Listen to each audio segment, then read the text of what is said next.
I've been using the Samsung Galaxy Note 10 for the past 4 years, and it's done a great job. No complaints. My D-brand grip case has kept it totally safe, minus the time my phone accidentally dropped face down on a granite threshold and shattered the curve of the glass. But that's more Samsung's fault for making a curved screen in the first place. However, that one drop left my screen totally inoperable, meaning I was completely off-grid away from home on a business trip. If I had this phone, however, the Flip 5, the outer screen might have broken while still leaving the inside screen fully functional, since there's two. Would have been very convenient. Today we're doing the durability test on the Samsung Z Flip 5, and if it survives, it might just be my next daily driver. Let's get started.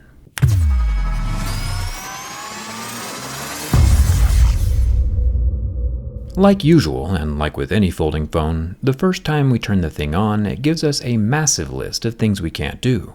Like don't press too hard on the screen, don't fold the phone with things inside, and sand may cause damage. All of which sound like really fun activities. Comparing the Flip 5 with the Motorola Razr Plus, we see that the form factors are near identical. The Flip 5 is just slightly shorter, but the thickness is basically the same, and the width, with just some slight differences in the front screen shape. The red Motorola has a bit more pixel real estate, but both are great looking phones, and I'm a big fan of the form factor. Looks don't matter very much though if it can't survive being in my pocket for the next 4 years, since I do keep my phones for a long time.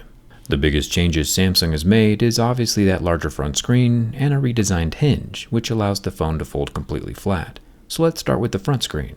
This is the surface that will most often be rubbing against the inside of a pocket or a purse, so it's good to know how scratch resistant the glass is. Plastic scratches at a 2 or 3, sapphire scratches at an 8 or 9, and luckily, like we see here on the Flip 5, we start seeing scratches at a level 6 with deeper grooves at a level 7. Samsung is using Gorilla Glass Victus 2.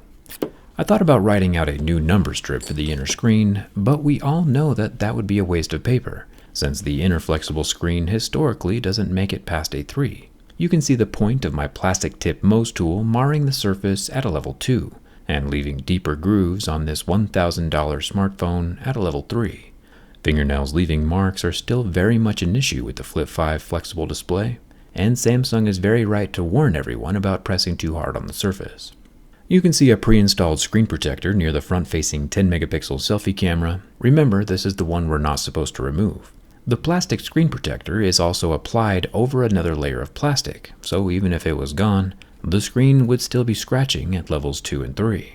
Samsung does offer a one-time free screen protector replacement though, which unfortunately has to be done by them at their repair facilities. The front bumper, which keeps the soft screen layers from touching while closed, is made from plastic. I may regret this comment in 50 years, but I don't think we are ever going to see a folding smartphone with a screen made from something harder than a 2. The armor aluminum is scratchable. The power button doubles as a fingerprint scanner and is located right where it should be. The metal volume rocker is removable, kind of fun. The top of the Flip 5 has more anodized armor aluminum, along with the entire left side. It's interesting that the SIM card tray is kind of scrunched over off-center over to the edge of the frame, probably to make room for the expandable storage. Just kidding, it's only a singular SIM card. There is a rubber ring for water protection, but it's a huge bummer that memory can't be upgraded, especially when I plan on using the phone for years to come. I feel like this move is intentional on Samsung's part to keep people from using their phones as long as I do. Not a fan. The bottom of the phone has our microphone, 25-watt USB-C charging port, and the lower stereo loudspeaker. The back panel is made of another slab of Gorilla Glass Victus, so no art class with Jerry today. The spine of the newly designed flex hinge is made with aluminum. Making our way up to the rear cameras, which can both be classified as selfie cameras since we have another screen on this side. There's a 12-megapixel ultra-wide-angle lens and a normal 12-megapixel camera, both protected by glass, along with one single-tone LED flash. I posted a video last week on my studio setup, so if you want to see a bit behind the scenes, I'll leave a link at the end of this video. Now, with folding phones, I usually do a fun little dirt test, since dirt can really grind some gears, literally and figuratively. But since Samsung asked so nicely for no dust when we turn the phone on, I decided we should skip the dirt test and keep the phone clean. Just kidding. Playing in the dirt makes me happy, and it also makes the Flip 5 happy, as we can all very clearly see. The 8 in the IPX8 water resistant rating of this phone means that it would probably sit just fine, about 1.5 meters deep in fresh water for 30 minutes.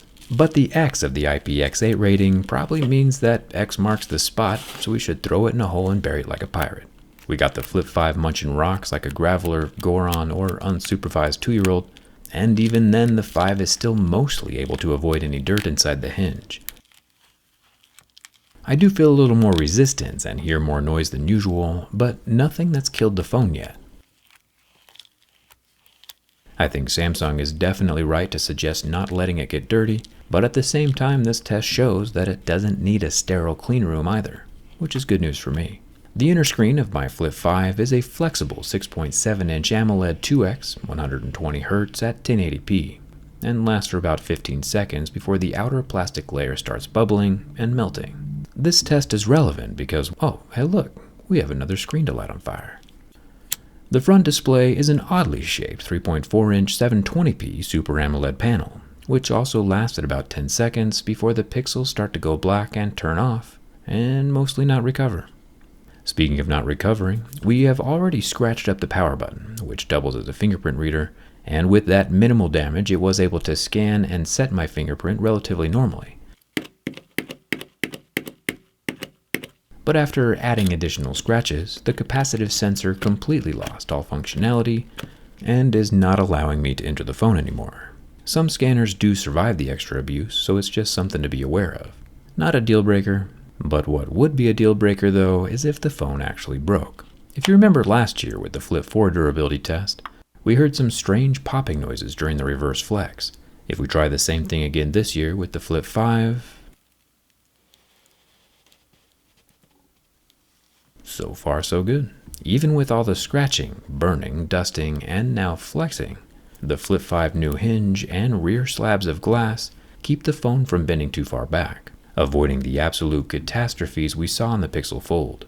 The Samsung Z Flip 5 survives. I am sad about losing the SD card slot, but if the Flip 5 has battery pull tabs inside, like the Fold 5, it looks like I just might have found my new phone. We'll find out for sure during the teardown.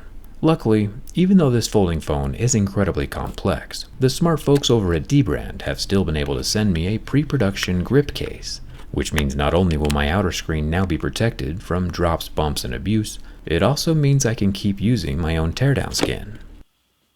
Teardown is exposing the insides from the outsides now on more than 100 different devices.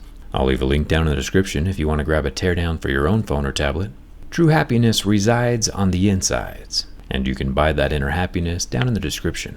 Hit that subscribe button if you haven't already, and thanks a ton for watching. I'll see you around.